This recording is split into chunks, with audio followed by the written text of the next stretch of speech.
Welcome back to the channel, you guys. Welcome back. I got the 100% custom top fuel RC drag boat on the block. Been working on it dead ahead. I've got the bottom kind of laid out. I wanted to show you guys it's not glued up because I've encountered a couple problems, a couple of issues that I need to work out. I want you guys' opinion. Also kind of cut the bulkheads out here, so I've actually got some electronics in there. I wanted to show you guys. Had a few guys kind of in question if I could fit it in my electronics in the boat, the twin motor. Shit, I was kind of in question. So stick around, you guys. We're going to kind of do a quick update.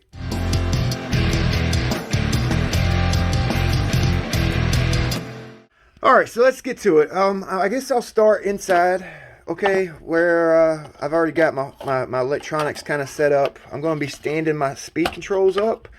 You know, I'm going to put one right here and one over here. Boom, like that. And then my battery will be here. This is a 6004S.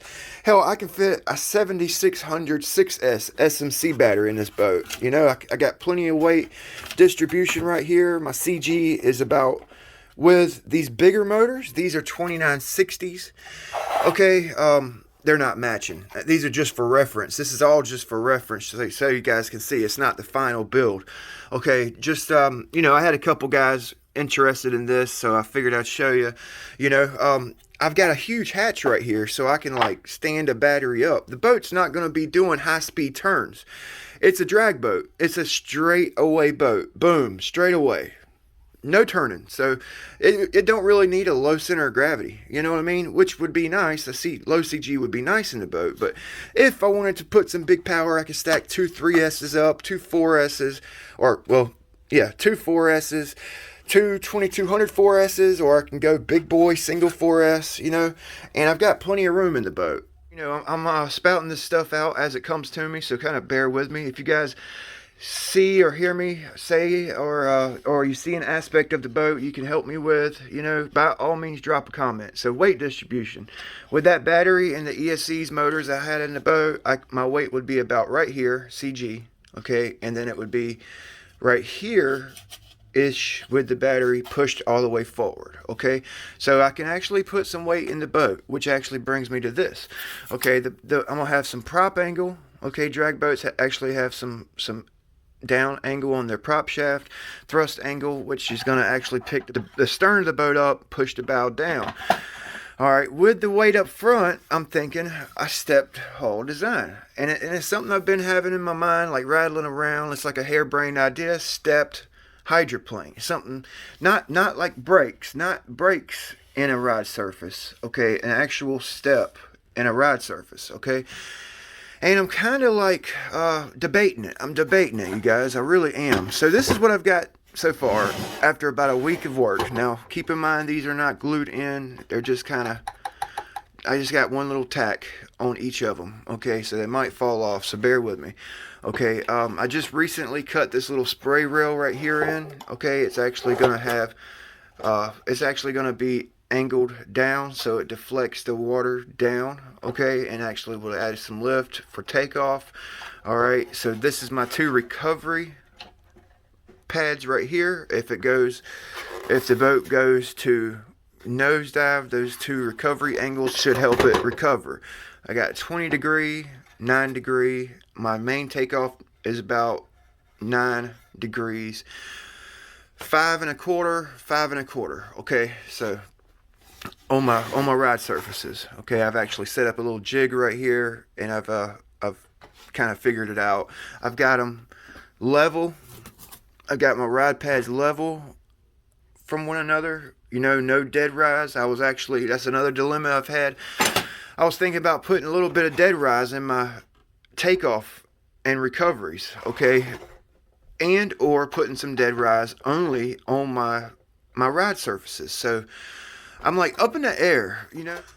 The whole reasoning behind a stepped hull is to reduce wetted area. Okay, add a lift, reduce wetted area.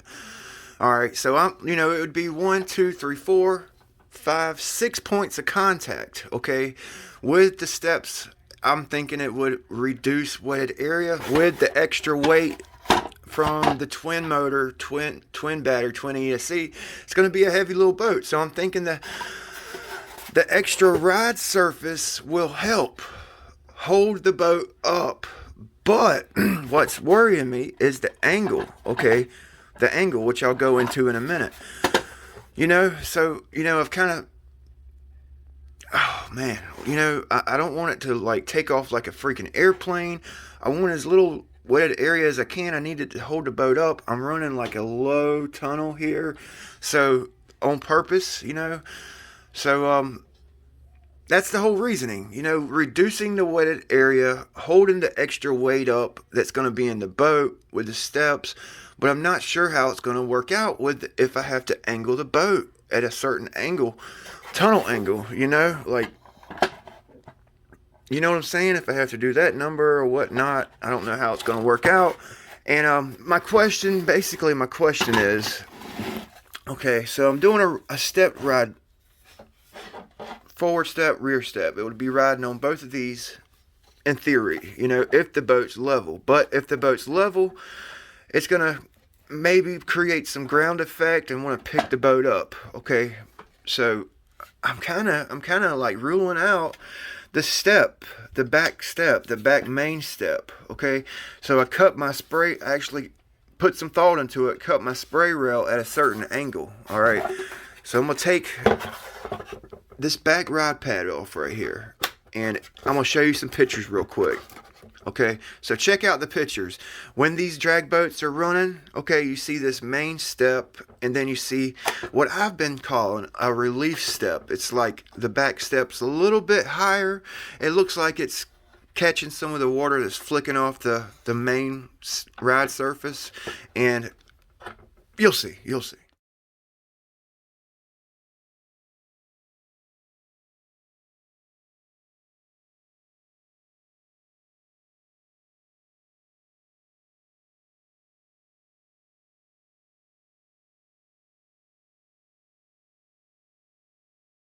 I found a few pictures of boats running, and I've noticed that here recently. Upon a like initial inspection of the drag boats and what few pictures I could find online, I thought that they were like a true stepped sponson.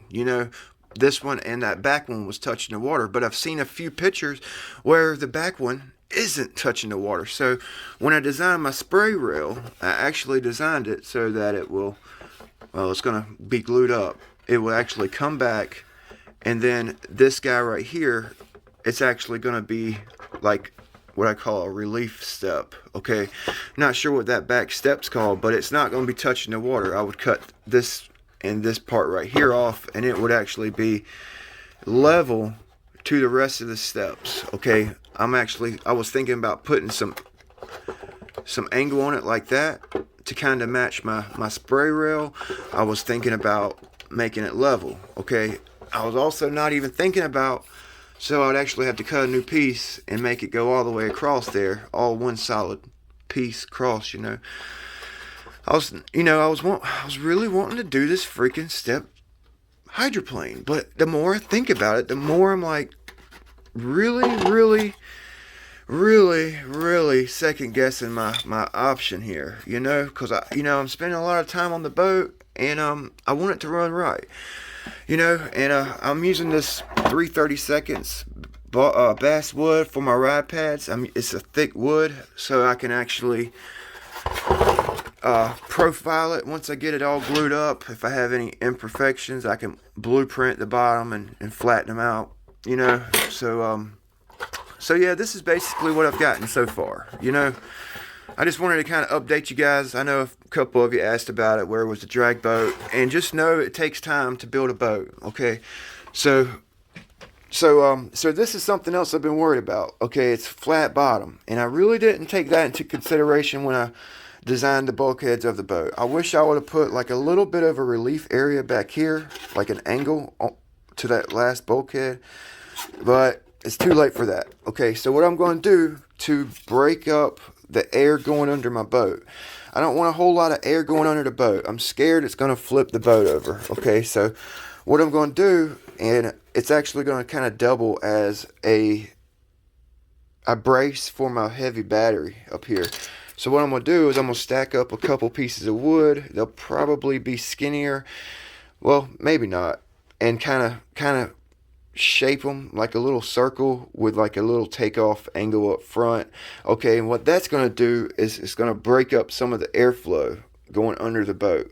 You know what I'm saying? So there's not so much air flowing under the boat. That's kind of why I'm going for this right here, you know, my spray rail back here, my relief step opposed to a full-blown step, because that full-blown step right there may actually trap air under the boat and not let it relief and disperse once it's past the ride surface. So brings me to this idea, okay? I've actually drawn out like these little prop wells right here, you know, for it would actually act, I'm thinking it would act as like a rear diffuser. Okay, diffuses the air, kind of like a high performance sports car, you know, cut like a tunnel right here and probably stop it like right in here. My prop shaft would basically come out the vertical section of the prop well, okay, and these circles are basically big enough. If I wanted to recess my prop in there, I could, you know. That would actually give me some more tunability.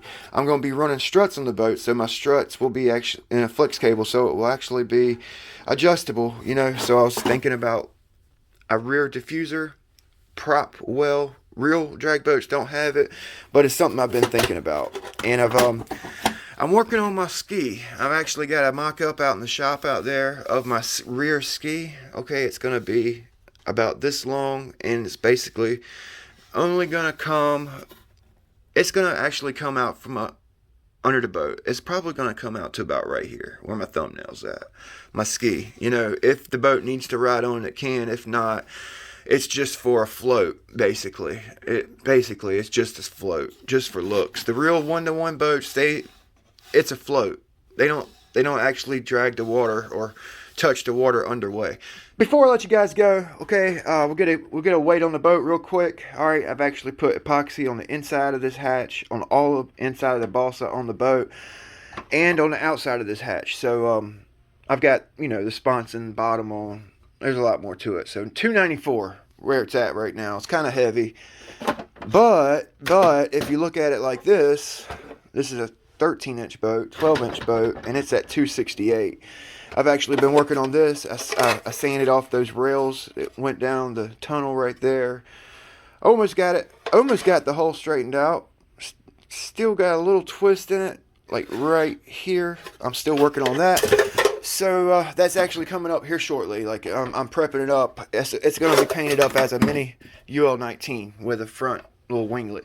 So that's not too bad. So definitely, guys, please drop your opinions, your comments. You know, whether or not I use the opinions, the comments in the build, it's a different story. I just need some feedback. I'm like freaking out. I'm kind of freaking out, and I'm kind of not. I'm kind of like just kind of doing my thing, but I'm kind of freaking out, you guys. So, should I do the release step? Should I do the full-blown step? Oh, yeah, let me know your opinion on the whole diffuser deal. You know, that would be greatly appreciated. The whole, the front of the tunnel, that little strip that I'm going to lay up there. What do you guys think about that? Will that help break some of the air going under the boat, because it's a flat bottom? I don't want ground effect to happen. So I'll let you guys go. The video's already long. We'll see you next time. Big B, we're Ironclad RC. I'm not going to do what you guys think I'm going to freaking do. And freak out, man. We'll see you next time.